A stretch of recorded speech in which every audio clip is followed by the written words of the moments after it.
In this video I'm going to show you how to download and install the game Hades on your PC. So if you buy games at Steam, it can get really expensive, especially the latest ones, plus downloading from random websites can lead to viruses and nobody wants that. But don't worry, in this video I will show you how to find these great games without overspending. Now, for the first step we need to open our Google browser, and before we start I would like to ask you to subscribe to our channel and like the video. Once you have done that, we need to locate this game at Steam first before we can proceed to another website. So open the Steam website and search for the game Hades. Once you have found it, select the game, and as you can see we are scrolling a little bit down, and this game is at Steam €24.50.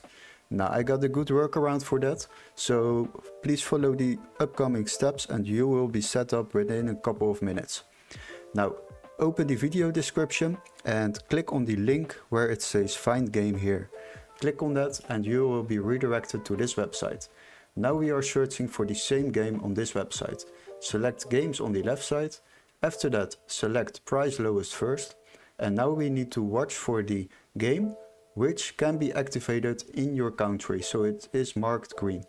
And as you can see, we found the game which is able to be activated in my country.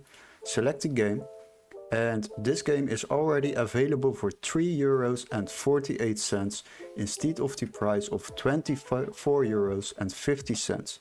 That is a big difference, and that is how you save yourself a lot of money while downloading games on your PC. So what you need to do is purchase this game for just €3.48. Once you have done this, this game will be able to be downloaded on Steam, because you will receive an email confirmation with a Steam key and all the steps which are necessary to download this game through Steam. Once you have done that, you are able to play this game on your PC. Hopefully this video was helpful. Don't forget to like and subscribe, and we would love to see you in our next tutorial. Cheers guys!